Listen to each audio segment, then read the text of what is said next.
Hello hi ನಮಸ್ತೆ ಎಲ್ಲರಿಗೂ. Welcome to Pushpa vlogs. ನಾನು ಅಂದರೆ ಈ 2024 ನವಂಬರ್ ತಿಂಗಳಲ್ಲಿ ಯಾವ ದಿನಾಂಕದೊಂದು ಅಮಾವಾಸ್ಯೆ ಬಂದಿದೆ, ಯಾವತ್ತು ಪೂಜೆ ಮಾಡಬೇಕು ಎಂಬುದನ್ನು ತಿಳಿಸ್ಕೊಡ್ತಾ ಇದ್ದೀನಿ. ಮೊದಲಿಗೆ ಅಂದರೆ ನವಂಬರ್ ತಿಂಗಳಲ್ಲಿ 30ನೇ ತಾರೀಕು ಬಂದಿದೆ ಅಮಾವಾಸ್ಯೆ. ನೋಡಿ, ಮಾರ್ಗಶೀರ್ಷ ಅಮಾವಾಸ್ಯೆ ಎಂದು 2024 ನವಂಬರ್ 30ನೇ ತಾರೀಕು ಬಂದಿದೆ. ಮತ್ತು ಡಿಸೆಂಬರ್ 1ನೇ ತಾರೀಕು ಕೂಡ ಇದೆ. ನವಂಬರ್ 30ನೇ ತಾರೀಕು ಬೆಳಿಗ್ಗೆ 10:29ಕ್ಕೆ ಸ್ಟಾರ್ಟ್ ಆದರೆ ಪ್ರಾರಂಭವಾಗುತ್ತೆ.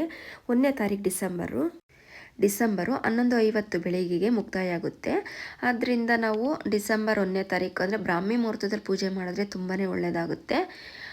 ಕೆಲವರು ಆಗಲ್ಲ ಅನ್ನೋರು 30ನೇ ತಾರೀಕೆ ರಾಹುಕಾಲ ಇಲ್ಲದೆ ಒಳ್ಳೆ ಕಾಲ ಎಲ್ಲ ನೋಡ್ಕೊಂಡು ಪೂಜೆ ಮಾಡ್ಬೋದು. ಮಾರ್ಗಶಿರ ಮಾಸದಲ್ಲಿ ಬರ್ತಕ್ಕಂಥ ಅಮಾವಾಸ್ಯೆ ಇದಾಗಿರುತ್ತೆ.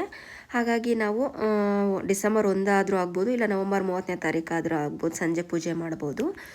ಯಾವ ಸಮಯದಲ್ಲಿ ಆರಂಭ ಆಗಿ ಯಾವ ಸಮಯದಲ್ಲಿ ಮುಕ್ತಾಯಗೊಳ್ಳುತ್ತೆ ಎಂಬುದನ್ನು ತಿಳಿಸ್ಕೊಟ್ಟಿದ್ದೀನಿ. ನಿಮ್ಮ ಅನುಕೂಲದಲ್ಲಿ ನೋಡ್ಕೊಂಡು ಪೂಜೆ ಮಾಡ್ತಕ್ಕಂಥದ್ದು ಸೂಕ್ತ ಅಂತ ನಾನು ಭಾವಿಸ್ತೀನಿ. ಈ ವಿಡಿಯೋ ಇಷ್ಟ ಆಗಿದ್ದರೆ ನಿಮ್ಮ ಅನಿಸಿಕೆ ಅಭಿಪ್ರಾಯಗಳನ್ನು ಕಮೆಂಟ್ ಮೂಲಕ ತಿಳಿಸಿ. ನೆಕ್ಸ್ಟ್ ವಿಡಿಯೋದೊಂದಿಗೆ ನಿಮ್ಮೊಂದಿಗೆ ಧನ್ಯವಾದಗಳು.